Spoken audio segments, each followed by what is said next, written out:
Atari video game system, but not Atari Missile Command? Well, then you must have Defender. Great game. Or a challenge like Star Raiders.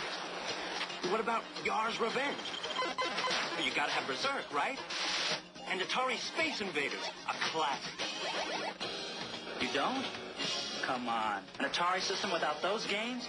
That's like having a stereo with no hit records.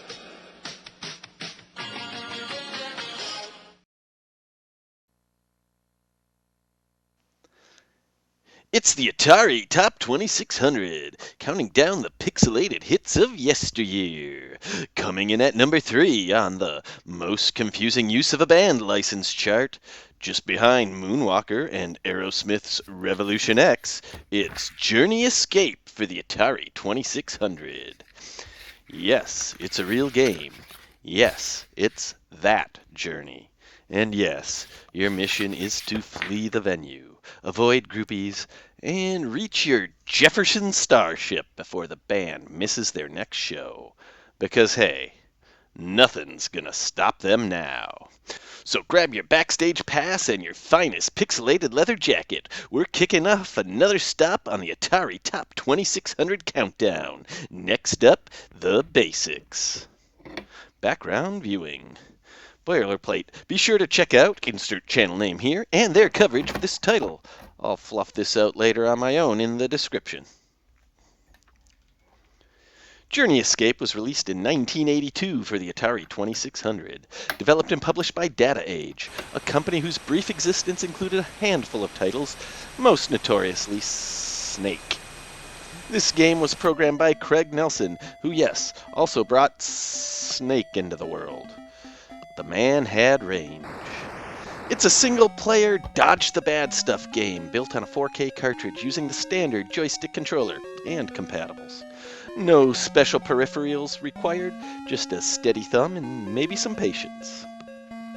Like many 2600 titles of the era, it shipped with a colorful manual and even a more colorful back-of-box pitch, in a concept that likely started with a boardroom saying, "Kids like rock music, right?" You'll hear more about what you actually do in Journey Escape soon enough, but from a technical standpoint, it's pure early 80s Atari. Graphically modest, fast scrolling, and built to test both reflexes and your suspension of disbelief. Now that we've covered the who, when, and why are we doing this, let's keep things moving as we count down the reasons Journey Escape is exactly what it sounds like. Sort of. Dropping 2 spots from last week, here's Overview. Journey Escape is a pseudo-vertical scroller that puts you, somehow, as all 5 members of the band Journey. One at a time. Sprinting past a barrage of hazards on your way to a waiting spaceship. That's not a metaphor, that's literally what's happening. The scroll-esque effect is automatic, and you control your band members' horizontal and vertical movement, dodging anything that might delay your dramatic getaway. Because apparently, finishing a concert is only half the battle when you're a multi-platinum rock act. The tone is a strange mix of earnest and ridiculous. The game plays things straight, enemy types, friendly NPCs, money drain mechanic, but it all ends up feeling more like a frantic obstacle course. Reflexes matter more than strategy, and once you get the hang of it, you'll either finish the game quickly or replay it endlessly, wondering how this ever made it onto store shelves. The controls are simple, objectives are linear, and the whole thing loops fast enough that you might find yourself saying, "Wait, that's it?" And now, coming in hot at number 26 on the Atari Top 2600 countdown, it's time for the pre-show sound check. Our roadies tapping the mic. Testing, 1, 2. Testing, 1, 2. While you tweak the console switches to dial up the chaos or keep things smooth. Will the band make it to the spaceship or will the groupies get first dibs? Stay tuned as we set the stage for the escape of a lifetime. Console switches. Let's talk switches. Journey Escape uses a fairly standard Atari 2600 lineup. Power! Self-explanatory, but yes, you have to turn it on to play. TV type toggles the background between a star field and a solid black. Unlike many games of the era, it doesn't change the color palette. So it's mostly a visual preference, or maybe a mood setting if you're feeling atmospheric while dodging groupies. Select flips between 1-player and 2-player modes. Yes, you can play with a friend, escaping the chaos, presumably to make the mob more manageable. The left and right difficulty switches, you flip either of these to the B position for beginners or the A position for advanced players who want a stiffer challenge. The usual Atari 2600 difficulty switch formula. Reset. Restarts the game. Note, if all 5 band members have escaped, the game does revert to the intro screen, but your game is not over. After a short period, you'll return to the gameplay screen and press the button to resume. Presumably an escape from the next venue? Looping several times, this will earn you points, cash, and it's the key to a high score in this game. We read the manuals in the 80s, so pick-up-and-play gamers might miss this trait that, thankfully, never caught on. That's your backstage pass to keep chasing those sweet, sweet profits. We're stepping away from the countdown for a moment to bring you this week's Atari Top 2600 Rewind. This week, we flash back to the mid-1980s when shoulder pads were peaking, Pepsi had the edge, and the soundtrack of suburban adolescence included equal parts cassette hiss and the static hum of an old tube TV. Some people consider me the youngest Gen Xer. Others call me the oldest millennial. And from a calendar perspective, both are technically correct. But I was raised in a house with baby boomer parents, a Gen X sister, and a neighborhood full of kids who thought MTV was a personality trait. Culturally speaking, I leaned hard into Gen X territory. Journey the band? I was aware of them, especially their hits, but their peak years were just before I personally turned into the music scene. I remember my sister listening to their greatest hits album, and their songs would pop up on those songs of the recent past stations. I liked them, but they were always like half of a step removed from my music. As for Journey Escape, well, let's just say it never appeared in my childhood game pile. It's one of those 2600 titles I discovered much later, decades after its commercial run had faded. So while I don't have any pixelated memories of this game from back in the day, I do have enough experience with other dodge the bad things and touch the good things games from that era to know. If this cartridge had been in my house growing up, I probably would have enjoyed it. Once I figured out what was going on, anyway. It's chaotic, colorful, and strangely sincere, even if it never made it into my personal top 40. That's this week's Atari Top 2600 Rewind. Now back to the countdown. The look. In appearance, this game does many things well, and a few things that feel like a dare. You're greeted with an intro screen showcasing the Scarab Escape vehicle, which appears on the cover art for both the game and the album. Side tangent, the album art spells escape ESC4P3, beating the internet to the punch on this, now common, spelling style. Depending on your angle, or sanity, the scarab in the game looks either like a skull with giant eye sockets or a beetle viewed from above. The background features a still star field, mostly made up of scattered speckles, but with surprisingly faithful renditions of the Big and Little Dipper asterisms. Given my astronomy background, I really appreciate this touch. Even many casual stargazers will recognize these famous northern sky patterns. Sorry, Australia. Then we enter gameplay visuals, and there's a lot to unpack. The 5 band members are identical clones, decked out in matching green shirts and blue pants. The only way to tell Steve Smith from Ross Valerie, or literally anyone else, is by checking their initials in the heads-up display. For the bad guys, we've got love-crazed groupies, giant floating hearts with Betty Boop legs, romantic and terrifying, shifty-eyed promoters, massive disembodied heads in blue hats, sneaky photographers, represented as a camera flash and nothing else. The stage barriers are reasonably drawn, looking like actual objects for once, and then we get to the heroes. The good guys they're not much more grounded. The loyal roadie, a stiff blue robot-looking dude who seems like he escaped from Berserk but forgot what evil was. He's not here to shoot intruders, he's just making sure the mic stands are set up and that Neil Sean's guitar doesn't wander off. Mighty Manager, a giant red tomato with legs, a smile, and a crown fit for a medieval monarch. He's less band manager and more agricultural king. But hey, at least he's on your side. Animation-wise, the game is surprisingly competent. The band members have a decent number of animation frames. It's not quite Pitfall or Intellivision Running Man quality, but definitely above average for the console. The groupies and roadies alternate which leg is longer as they move, crudely simulating a walk or run cycle in that wonderful Atari way. The shifty-eyed promoters, their eyes really do shift, though good luck noticing it when you're frantically trying to dodge them. Depending on your TV type switch, you can toggle between a starry background or a solid black one. Both are fine. The starfield adds atmosphere, and you can keep your feet on the stars and keep reaching for the scarab, while the black void reduces clutter and visual noise. Neither really conveys a sense of depth, but they get the job done. Maybe if there were scrolling borders or animated sign panels, the illusion of movement would land harder. After all is said and done, it looks pretty good. There is a surreal, slightly Salvador Dali vibe running through the character design and setting, but not much is outright offensive to the eyes. It's bizarre, yeah, but it's cohesively bizarre. And now, from Floating Tomato in a Crown to a musical score that dares to exist, coming up next, let's talk about sound.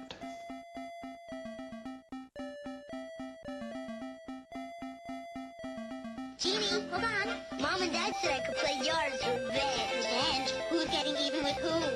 You'll see. Yars Revenge is a video game cartridge you have to buy separately to play on the Atari video computer system. Your parents hook it up to the TV. Now you're supposed to be Yar, fighting a bad Kotar. You got him, Jeannie. Can I stay up late? Tonight, Steven. This is the Atari video computer system. Yars Revenge and other video game cartridges are each sold separately.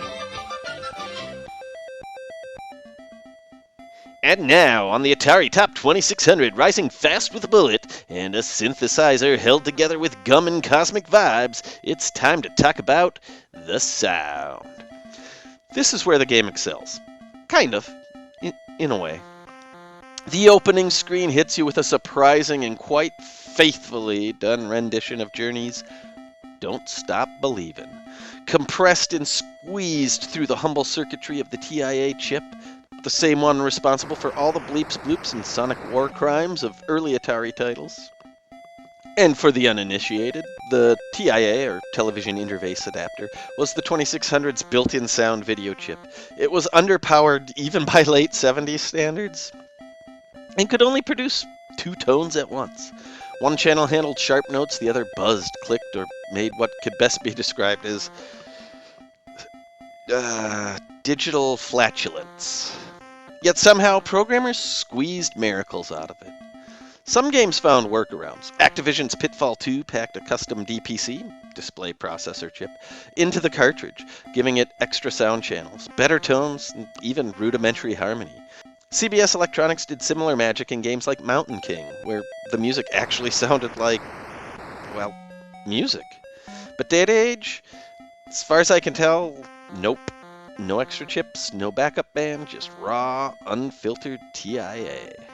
So the fact that Journey Escape even attempts a recognizable melody, let alone nails the intro to a rock anthem, it's pretty impressive. That 15-second title loop is a top-tier effort by 2600 standards, and it returns between band member escapes as a sort of sonic victory lap. It's catchy, it's familiar, it's competent. On this console, that's high praise. Then the actual game starts, and the music, it's like feeding Mogwai after midnight. The in-game music is a chime-heavy and very short loop, high-pitched and repetitive, sort of like a xylophone solo played through a drive-through speaker. Touching the roadie or manager changes the tune, but it's only better because now you're winning. It retains the same clinky style. I respect the attempt at musical variety. but I'd be lying if I said it didn't get a little grating after just a few minutes. Still, there is an audience for this kind of thing. If you grew up with the 2600 and have the proper nostalgia filter installed, the loop might fade into the background. But I suspect many modern players will find themselves reaching for the mute button faster than Steve Perry hits that high note. The sound effects are serviceable. The buzz that plays when you collide with a hazard isn't just jarring, it's humiliating. Not broken controller frustrating, but it stings. It's like the game is scolding you. Not just you failed, but you embarrassed the band. And honestly, it works.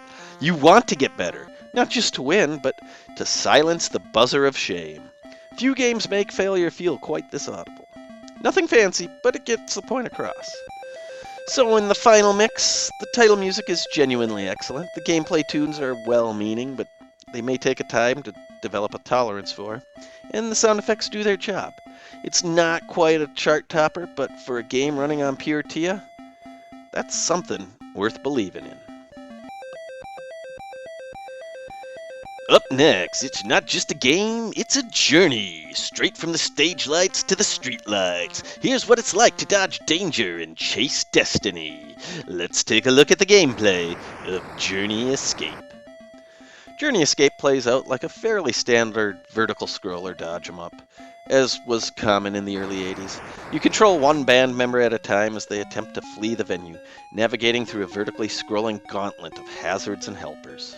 Movement is primarily side to side, but you can inch forward or backward a bit, and forward is the name of the game. If you're not holding up for most of the stage, you're not escaping anything. The scarab doesn't come to you. You've got to earn that spaceship ride.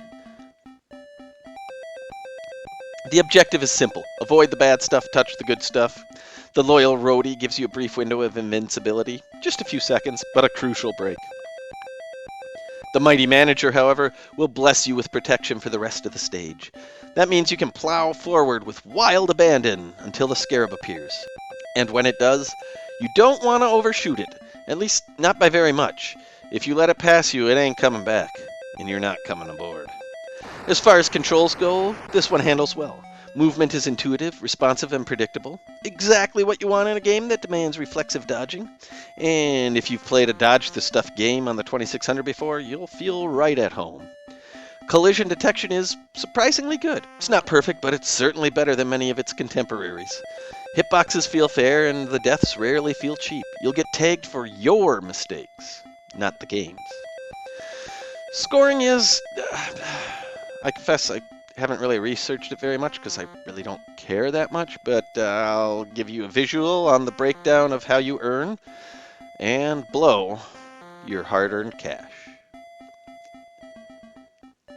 And that's all there really is to it. Simple? Yeah, but solid. And in this case, solid is enough to carry the tune. Which brings us to Out from the Vaults trivia. Steve Perry did not endorse this gameplay, except when SP is displayed in the HUD. Probably. You know, sometimes when a big-name band tops the charts, they cash in with a concert tour. Sometimes it's a t-shirt line, and in the early 80s, sometimes it's an Atari 2600 cartridge. But the real mystery isn't how Journey ended up on the VCS. It's why this was the game Data Age chose to make. A band-themed maze runner? Hearts with legs? Shifty promoters with floating eyeballs? This week's most questionable entry on the charts? Here's Other. Let's talk about why this game exists, because EVAT has questions. It's 1982. The video game market is booming. Third-party developers are popping up like mushrooms after a warm rain. And Data Age is, well, let's just say they're trying. They don't have the rights to Pac-Man, or Space Invaders, or even Lock and Chase. But somewhere in their pitch room, someone says, okay guys, we can't get a hit arcade license. But you know who isn't picky right now? Journey. And suddenly it's greenlit. But instead of making a rhythm game or a platformer where Steve Perry uses the power of love ballads to defeat evil, or the earliest rendition of Guitar Hero, they build this, A surreal vertical scroller where 5 identical green-shirted dudes outrun sentient hearts and floating heads to reach a spaceship shaped like a bug. It's like Yellow Submarine if it was made by somebody who only saw a bootleg VHS version once and remembered it mostly through a coma fantasy. The weirdest part, this wasn't even the only band-based game from Data Age. They also released Foreigner's Journey into the Unknown. Just kidding. That would have been classic, though. And about those hearts. Usually, hearts in video games are a good thing. You touch the heart, you heal. You collect them. You want hearts. You need hearts. They save you. They prolong your game. But here, they've got legs, and they chase you like they just saw you backstage and found out you're married. Now, this was before hearts became the universal gaming symbol of hope and safety. And here, they're love-crazed groupies, and they will end you. Someone at Data Age fears intimacy. So yes, Journey Escape is weird. It's not the weirdest 2600 game. It might not even hold that distinction for this publisher, but it might be the weirdest licensed game of its era. And I say that with full knowledge of the existence of Kool-Aid Man and Strawberry Shortcake musical matchups, which have both also come to fruition. And that takes us to our top solo of the week, and a duet within a song. Have you ever written your script to a mostly set format, and then realized you skipped an entire section and find yourself at the last moment inserting the most unsubstantial stuff just to say, yep, this is complete now? Well, that's what we have here. Really, the 2-player game is just the 1-player game with alternating play. Whew, glad I fixed that omission.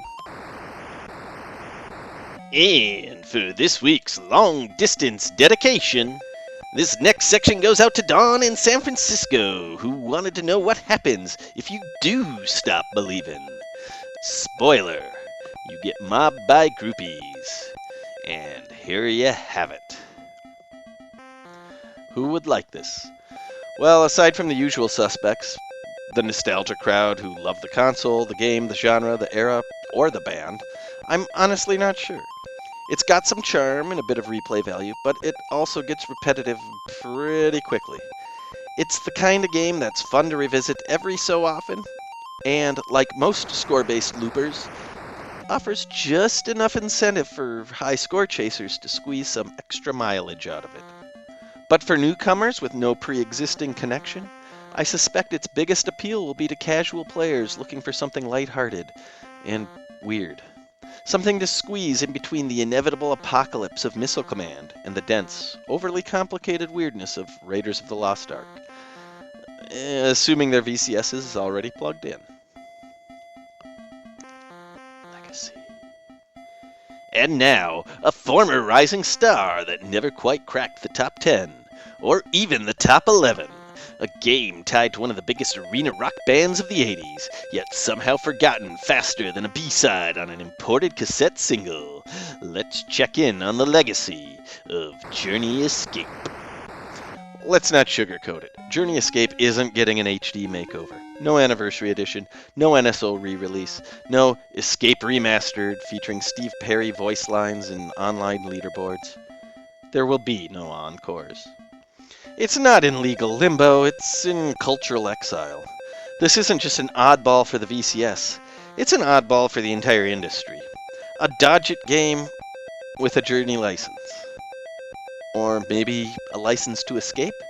Still not sure which part of the title they meant literally. There's charm here, there's an interesting premise, and there's gameplay that's average for its time. But in an era when third-party output was starting to blur the line between genuine effort and tax write-off, Journey Escape lands awkwardly in the middle. Not polished enough to be praised, not broken enough to be hated. It's not quite shovelware, but it found itself competing against it. It may be on the cul-de-sac where the lawns are a little bit overgrown, but at least the mortgage is paid. It will be remembered by those who had it as kids. It can be appreciated by Journey fans, even if the gameplay is a bit underwhelming. We aren't bombarded by synthesizers and regret, and every now and then, it can be played and not immediately dismissed. But it's not going platinum.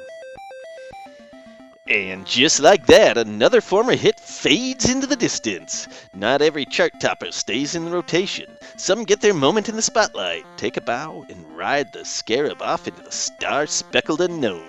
But before we turn the lights up and unplug the amp, let's tally up the final score. Here's the overall. It's a mixed bag with a flair for the strange. Visually, it's a cocktail of the good, the bad, and the downright bizarre. On the audio front, we got a high note or two, some mild ear fatigue, and a few serviceable effects holding it all together. The gameplay, solid enough. Nothing's broken, nothing's brilliant. It never offends, but it rarely impresses. I'll boot it up every once in a while, and probably hum along with the intro. Dodge a few heart-legged hazards, and then move on. It's not a staple in my rotation, but it's earned an occasional spin on the turntable. That's a wrap for this episode of the Atari Top 2600. Climbing up the charts next time, we aren't monkeying around. Until then, keep your paws on the ladders and keep reaching for the fruit.